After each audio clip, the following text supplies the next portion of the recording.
Hey, what's up? I'm Chris Motionless from Motionless and White, and you are watching Tattoo.com. Hey everybody, it's Mischievous Mel and I'm here live with Chris Motionless. Oh my God! How many times is this now? This has got to be like over 5. I know, but I always get really, I'm getting goosebumps. And it's fucking hot out here because I love you guys. Thank you. It's good to see you guys again, as always. He's like, again. But again. Well, to be fair, I'm always pretty, not serious. But on this conversation, even though I'm going to be not serious, it's doing me, I also want to touch on the fact that this album is very deep, very emotional, and reaches those of us with demons, which is pretty much everybody. And thank you for that. You're very welcome. It's interesting already. We're talking like a little more serious, a little more. Oh, don't worry. I'll make it. I'll get back to who I really am after that. It's okay. I know it's bubbling inside, I'm sure. It is. No, it is very, very much more serious than I think any record that we've done before, and clearly there was a lot to put on paper there, and that needed to make its way out. So I'm really happy we went in that direction. Well, and again, because I'm an old school fan and I'm a new school fan, and I love it all. But the change to me is, you know, I call these people kind of chameleons. I had this friend that when she was with a certain guy, she liked that music, that car, and whatever. And this record, I mean, just even the whole fucking concept is like, fuck that shit. This is who I am. Take it or leave it. Yeah. And to have the balls to do that. I mean, I think at some point, everybody kind of needs to just like throw out the fake self-image or the whatever what they kind of want everybody to think about them, and just be honest. And that's something I feel like we have prided ourselves on in the past, is being pretty honest and letting people know who we are, what we're about. But to a certain degree, there was still things kept inside that just bottled up. And on this record, it seems to be that's all a song. It's like maybe except for like 2 or 3 songs, everything is just like rip open that chest and here you go. And see, to me, it was kind of like you on the therapy couch. Like, you know what, because like you said, you've been honest in the past, and I agree with that 100%. But to me, the past music was more macabre and more like gothic style. Yep. Like it told a story, but not your story. It's deep, it's real. This was like, here's my $500 for therapy, bartender. Listen to me. I married my bartender, so you know. Good call. It's just, again, it's things that have been bottled up for years and years and years, and not just personally, but you know, some of these songs, I'm speaking for some of the other guys in the band when I'm singing. It's not just exclusive to myself, and there's 2 songs that are about just even our experience as a band and things that we've gone through in that sense, and again, just things that needed to get out there and let people know, and not be afraid to talk about things that need to be talked about, that I wish more people would take initiative to let out, because I feel like it'd be very helpful for everybody's mental health to find that platform to get it out. See, this is where I get weird, because quiet people or people that hold it in, yes, they put that face on and then they walk around and then they go home and everybody around them gets the worst of them, or they go out and they bludgeon somebody to death, dig a hole in the backyard, bury them, and call it done. But then they're like, hi, how are you? I'm the nicest person in the world. But really, they just buried a fucking body in their yard. Which one are we? We're kind of both. I'm just saying, it's not a Halloween I mean, it is a Halloween decoration. Best time of the year to do it, right?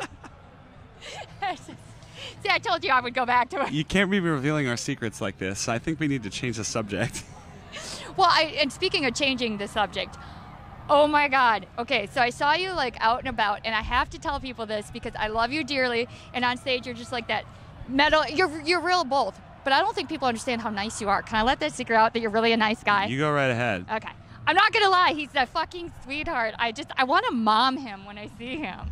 Let's get a hug. Oh, I do. I love you guys, and I see you everywhere, and I love the way that your music again is crossing generations. Like, I love that. That was something that crossing generations was a big, interesting experience for us this summer. We toured with Alice Cooper, and getting to see some of the way older fans kind of come to our side a little bit was really fun. Like that challenge of getting the fans that were like front row, that were like hardcore Alice Cooper fans that were way older, kind of start to like loosen up a little bit, you know, bob that head. And I think it's so rad that like just music in general can do that across generations, and I'm happy that we had the opportunity to get to try our version of that to those types of people. Here's what you need to do to those fans, because I'm totally like saying they're fucking great, but again, I'm a little bit weird, so like all the people my age, the older people were like, what are you talking about?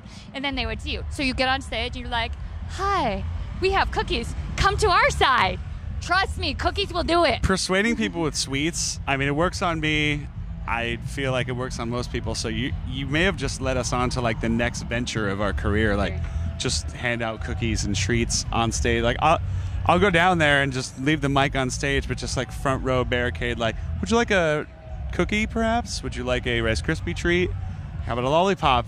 And just there, that's instant fan. You know where right I got there. that from? Where? I used to do photography at JCPenney's, and I would have to walk around and invite people into the store. Oh, so wow. I would take a piece of paper, put chocolate candy tape to it, and I wrote on there, the only thing better than your child's smile is some candy. Oh, and then I would my give it to it. God. And I would lure these fucking people in that were like, I hate my kids today because they just ripped a toy off the rack and I'm going to beat their ass. But then they had candy.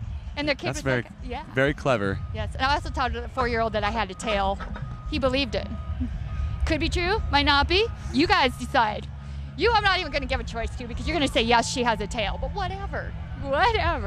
I am so stoked. I just love talking to you guys. This is so fun. Okay.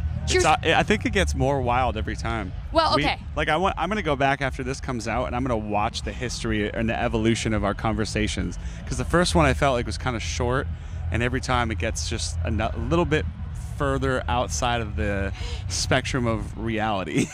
Well, it's what's funny. Okay, so our cable guy came in, right? And we just moved into an apartment. I was trying really hard to be like a grown-up as he's hooking it up.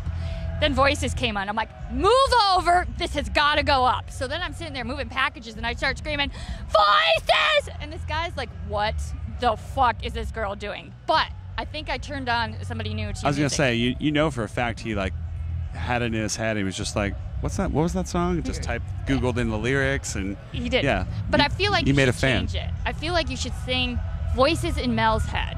Okay. And then just, I don't know, when I turn 50, which isn't that far off, or 45. Okay.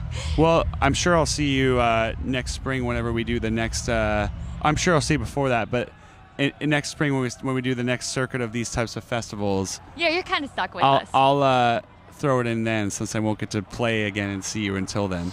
I'll remember it. That's so sad. This is like the best and worst festival, because it's kind of the closeout, and I was standing in the pit like shooting you, and I'm like, I almost started crying. I'm like, it's gonna be a while. It is. Oh my God. It's all the way until good old spring of 2020. Yes. Well, guys, I just want to say thank you to Motionless in White, Chris fucking Motionless, right here in California. Remember, if you don't have voices in your head, you better start. Go pick it up now. That's my favorite.